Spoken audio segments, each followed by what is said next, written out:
So we'll just record. All right, cool. Well, April, thanks for asking that question. Remind me what it is you do. Remind me your field. Yeah. So I'm in fundraising. And so I work in higher education with universities and work with fundraisers. And part of what had me be interested in your original question on this like myth of accountability is, right, we're metrics driven. People like to compare fundraising to sales, but it's different because I'm not selling you something other than altruism and feeling good that you're going to invest in, this future that we're creating with educating people. And so it just had me be interested in, how do I make that practical and take that into my day-to-day. And then do you manage a team of people or is it just you talking to people? No, I manage a team of people who then have metrics of going out. Goals and targets and that. Great. All right. Well, that's a perfect analyze. I mean, that's, perfect place where I think that myth of accountability comes up because as a manager, it looks like your job is to hold them to account to the metric. And I think I think it's a trap. I think it's a trap because I don't think it's effective in my experience. And I've managed hundreds and hundreds of people at various times, right? It's like I'm trying to get them to do what I want them to do, but with an overlay of, but you said, right? Yeah. Like you ever throw that on there, like, but you said. And then pretend like, well, I'm going to be unreasonable with them, right? And all that stuff. I mean, you and I have that same background of that kind of thing. I don't know. What's your experience with that? Well, I talk about what I think is actually useful. Yeah, no, I really get that. And it's not just because I said, but it's because it's what our university says. It's what, these are the metrics we're all meeting. And there are metrics then you need to meet to be promoted. So people relate to them. Like that to me is the question, is the relationship to your metrics and the context you set for what is this a measure of? Yeah. You know what I mean? And what is my question to you, like what I'm really intrigued with is how do you support someone developing a different context and a relationship to those metrics versus because I said, even if I never said, you know what I mean? Or it is a given within our structure in our university and there's something more there.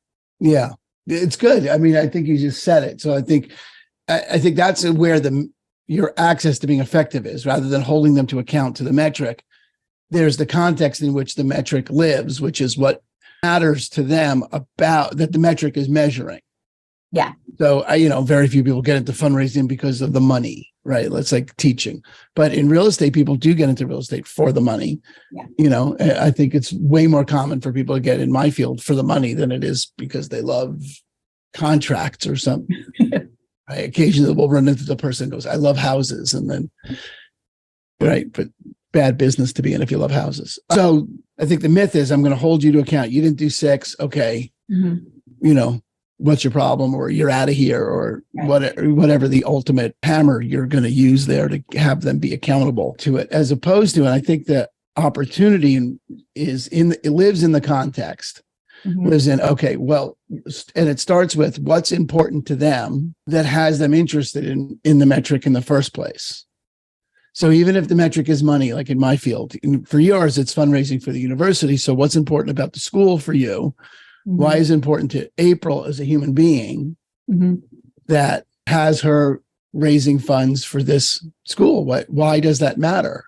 And for me, in my field, if you're a realtor or manager watching and it's what's important about the money that 20 transactions going to provide. What's important to your family about that. I think it always has to go back to what's important to the person. And so the person has an emotional connection to it, not a manipulation, a way to get them. But see, if you're not really interested as a manager in your people being fulfilled, I can't talk to you about this because we're not on the same. We're not doing, go ahead, just beat them over the head and churn and burn through people till you find them. That's an acceptable business in the world of business practices. That's a business practice. Slow to hire, quick to fire. Those are all conversations. But if you really do care about them, then you as the manager have to take the time to find out what's their connection? And that's the context then that you're talking to them about. Now you're talking to them about their family or the school and their legacy and the difference, April, the dent you want to make in the universe. And then in those conversations, you're having conversations about what's in the way of their performance in achieving what really matters to them, not the metric. The metric is just how we know you're getting closer to what matters to you. Mm-hmm. It's never about the money. Yeah. It just is never about the money. Nobody, Scrooge McDuck is the only person for whom it's about the money for. Mm-hmm. Right. Everyone else has some larger context in which the money is the fulfillment of it. I don't know, is that, what do you hear in that? Yeah, I love it. Like, it resonates with me. And I think there's something, like, even yesterday, I was thinking about this and like having this conversation with you. And my daughter picked up the trumpet. Like, this is the first year she could sign up for band. She chose the trumpet. And I'm like, okay, great. And I'm like, okay, part of taking the trumpet is you've agreed to practice 5 minutes a day. Great. And she's like, but I don't want to. And I'm like, well, why did you choose the trumpet? Like, what had you want to choose band? Like, why when that opportunity came up, did you say yes? Right. And she's 9. So of course she's like, I don't know. That's the response you get. Right. But I was looking at, like, how do you make this practical? Like, how do you apply this kind of, people are motivated and they take on different things, but then it's so quickly we lose that relationship to, like, oh, I don't want to do band anymore because I don't want to practice for 5 minutes. Right. Well, but that's the job of a great coach. That is our job as managers. That is our job, is to keep the possibility that they saw present alive. Mm-hmm. That's our job, is that to listen for the possibility when they're not going to. That's what you need a coach for. I mean, yes, there's the mechanics of coaching, which is, put your hand here, swing the club this way, purse your lips in a particular way for your for your daughter's trumpet playing. But the bigger piece of coaching is you got to care about the people, and what you do about your daughter. And it's a lot of it is in the setup, frankly. I mean, before she took band, it's okay, well, why are we doing this? Because there's going to be, because as the coach, as April, as her mom, there's going to come a time where you're not going to feel like practicing. So, or with your fundraisers, there's going to come a time where the rejection of, the failure of your performance is going to become an issue. There's no moment in life where possibility just stays alive forever. Yeah. As far as I can tell. I mean, pretty in love with my wife, over 27 years, pretty damn close. That's the closest I come to it just being there. But even that's not there all the time. And, there's what it is to have a coach, is to have someone who's going to find you and be the space for you to rediscover every time. And I think a lot of managers get in the mood of, didn't we do this already? Yeah. Why do I have to keep doing this? Right. Because it's your job as a manager. Otherwise, they wouldn't need a manager. If they were going to be independently responsible for their performance, why would they have you there? Why they don't need a manager? Mm-hmm. And all managers want are people that don't need to be managed. Yeah. What do you think, though, of, like, what are some practices people could put in place? Because that possibility dies. Yeah. I think the first thing is you got to go back to the beginning before you hire them or before you give her the trumpet right. It's the acknowledgement of, this is going to be a journey, and what's typical, predictable, viable, in fact, will be you will want to quit. Yeah. You will fail and you will get tired and you will want to quit. And we probably aren't going to go on the journey together if you're going to give yourself that out. So why are you getting on this journey? Why are you applying for band? Why do you want to work here? What is it about this? What is it about those transactions? What is it that, and then that has to get created big enough, including the, setting the expectation that when that comes, you come to me before you make any decisions about quitting. Yeah. Right. So if you do all that legwork, and I think setting expectations is always 50% of the journey, at least, yeah. And then the rest of it. And if you haven't set the expectations and here you are, I think you got to stop and reset. I think from here forward, this is how we're going to handle it. Right. So now you've got them acknowledging why they're doing it. And if they want to quit at that point, if you're resetting, great, then you're resetting. But once that's been said and you're on that journey, then it's, you got to have the meetings, the clearing calls or the practices close enough together. Yeah. That the noise in their head Mm-hmm. doesn't build up. Right. So for some positions and people and thoughts in their development, it's every day. Mm-hmm. Or sometimes it's twice a day. Sometimes it's once a week. I don't think it's a standard you can apply. And I think that's also a big mistake that people make is they think, well, we do pipeline review every week, or we do this every quarter.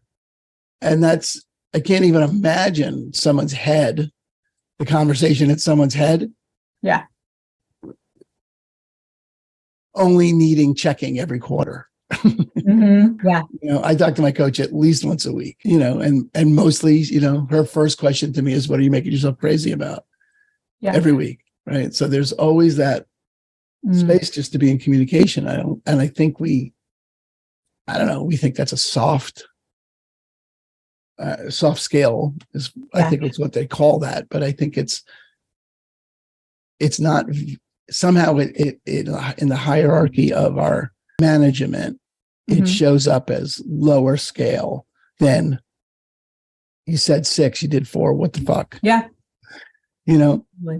So I think that's so practice in terms of practices, scheduling the times to talk with enough frequency. And I think in the beginning, it's more frequently necessary. Yeah. More frequently and frequently more necessary to do them, close together every day, whatever, until people get enough. And then it's every week. And then I would be shocked if you could get away with talking to people less than once a week. I just, maybe you can, but at that point, if someone doesn't need that, then they're already a manager. Then they're already someone who's independently responsible for keeping the vision alive. And that's what you're looking for. You're looking for people that are keeping the vision alive. And then they're asking to get coached on their performance, on their actions in fulfilling the vision. Yeah.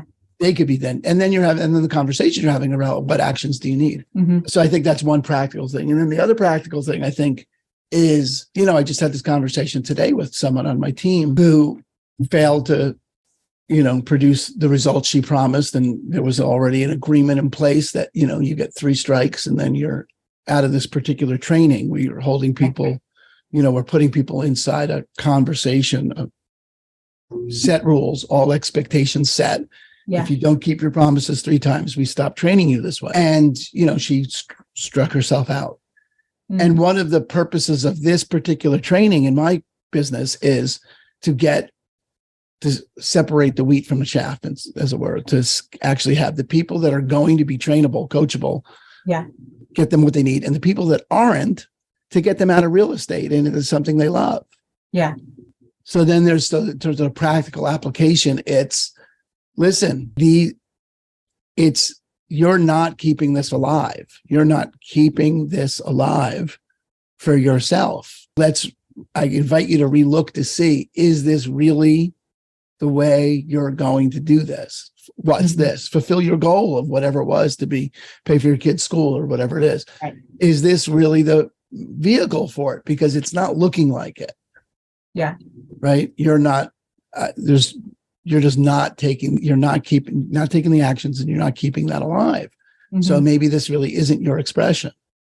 And that has to be okay. Yeah. It has to be okay for them to fail. Like it has to be okay for them to say this isn't their expression. Yeah. Right. Like that. So I think those are those the practical things you were talking about? Yeah, I think, yes. And what I'm present to as well is, as a manager, right? And as someone who has managed people who have been part of the team for like 26 years, right? And they have their way of doing things, right? They're set. And then you have other people who depend, no matter their age, right? They're green to the field, right? And they're interested and they're excited to learn, what there is to learn and to make a difference, right? To have, like, we get to have this wonderful opportunity to make a difference with people's money. Yeah. It's a total privilege to do it, right? I get to be part of that impact. And And I'm just present to like stepping in as a manager to a team that already exists. Yeah.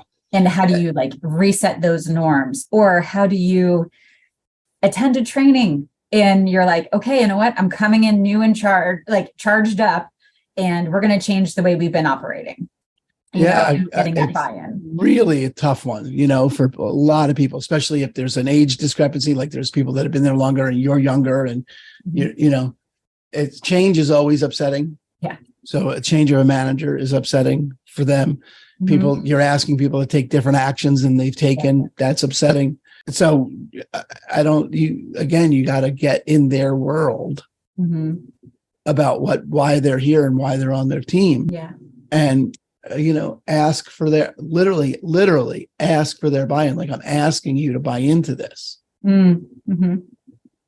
And seeing what they say. Now, you need permission or, authority to make the call. The people that are not going to buy in, then it's, again, it's okay to say, great, then this is no longer, an expression for you, because this ship is now going in that direction. Yeah.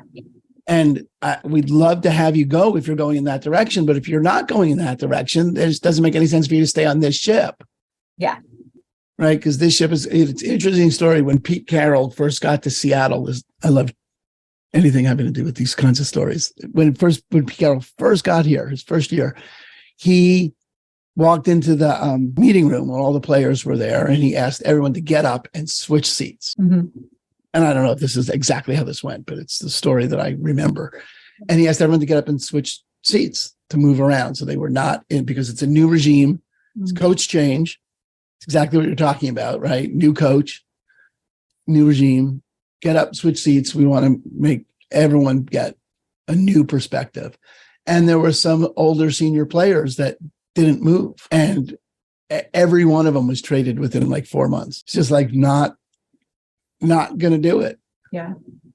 And I think that's the attitude. I mean, it's not a problem. They could be great players. You've had the experience, anyone in management has had the experience of letting someone go because they no longer fit the culture of the team. We've let our highest performers go when when we discovered they wouldn't stop gossiping. I'm like, okay, well, nothing's more important than culture. Nothing is, and that's the culture of accountability that you're talking about. Is like, we are here to have you win.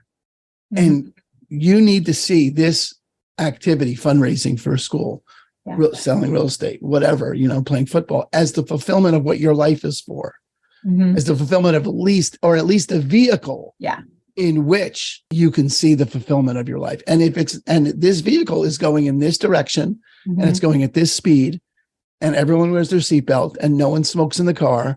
And, that's how it works in this car. And if you don't like those particular rules, and I know you used to be able to smoke in the car, because cars used to come with ashtrays and lighters. They really did. Yeah. Right. I'm old enough to remember lighters in the car, and they don't anymore. So we're not doing that anymore. And you got to be really empowered to say, we're not doing that anymore. Yeah. And I think it's important that you as the manager have the buy-in of whoever the authority from above to make that call. And if you don't, then there's almost no way to do it. Then don't even pretend you're going to do it. And I think the whole thing, the myth of accountability from what I was originally talking about, is from the top down. I'm going to hold you to account for 5 donors this month. And I think the appropriate way to do it is, okay, what's important to you about 5 donors this month? Why does that matter to you? Right. What is that going to provide in your life, or in the life of what you care about in life? Yep. All right, good. Then 5 is, and I can you see your way to 5, and and what do you need? Because we're going to, for shortcut purposes, we're going to talk to you about 5, but you should know that I know what matters to you is the difference the school made for you and the difference you want to leave with your life. And that's why I'm talking to you about 5 or whatever. Yeah. And what I'm really present to in this conversation too is, in real estate, there's sort of like, there's a dollar goal at the end, like a personal dollar goal. You will earn more money through more conversations, through the more things that you do. And I'm just really present to the fact that, like, as a manager, the opportunity to create a different relationship when you're given metrics. here's the job description you're signing up for. Here are the metrics related to that, go have fun. And the opportunity to sort of cast then what the context is going to be for that, because there isn't the financial reward, there isn't, people get into fundraising. Most people say they stumbled into fundraising. So it is becoming more of an intentional career path nowadays. But that's just what I'm seeing is like, it's given to us. So you're given some circumstance. The circumstance happens to be, these are the metrics. This is the standard the university is implying. And what are you going to do with that circumstance? It's not even the circumstances. That's the minimum effective measure for it does have a financial incentive. You want to get paid. Right. Right. If you want this job, then, you do this. This is the activity. It's not, it's not an acceptable result if it's not at this measure. Now, what's important to you about this job? Yeah. What does this job matter to you? And what do you think you need to get to that goal? And how long are you willing to live without that? Yeah. And again, I think, for you and anyone in the fundraising space and it could even be volunteers, that it's not a job and it's not, and it is what's expected. And, then volunteers are dealt with it with a different standard because they're, you get to decide, listen, we don't actually have people on this team that don't produce that result, or we do. We have people on the team that don't produce a particular result, but we're going to pull together as a team to hit like that.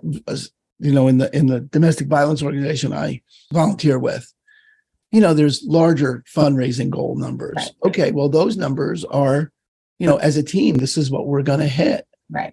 Right. This is what we're going to do with that. And it's just about creating the context, like you said, of this is the difference we're going to make. So let's take those actions. Yep. Cool. Great. Well, it's nice to have a little cup of coffee by the fire with you. Yeah, it is. So nice. Our little Thanksgiving Zoom fire. Okay, these are really funny little backgrounds. Cool. Well, April, did that sort of give you what you wanted when you asked the question? Yeah, it did. I mean, I think asking the question then also allowed me to like noodle on it some more and like think about it, right? And get practical with Lily and her trumpet and stuff too. But that's what I just love about the background you and I have and the work that we have done, and how you take the work that we have done and make it like apply it in life. It's great.